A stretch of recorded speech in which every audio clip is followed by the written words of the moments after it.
Когда мы вводим магнит, маркозакче, индукционный, то уже направление столбом.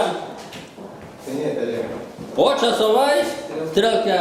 Когда мы вводим, по часовой стрелке. Когда мы выводим, а под таки надо, под таки руками. Индукцион направление только в бошке, а мало в бошке, потому что в бошке направление вектором индукции. Сополопровод работа. То будет меняться. Зависит от направления вектора магнитной индукции. Добро вопрос. Протеке. И тогда и кольца. И тяжкая или магнит может быть или домнишка магнита. Вот вопрос. Пурчка магнита. Собственно, кольца, та магнит может быть или домнишка от магнита. Да, можно вот магнит. Дом саботя. Дом сабот модя.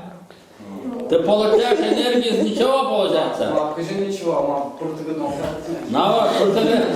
Портекел, значит, кольцо его старается вытолкнуть.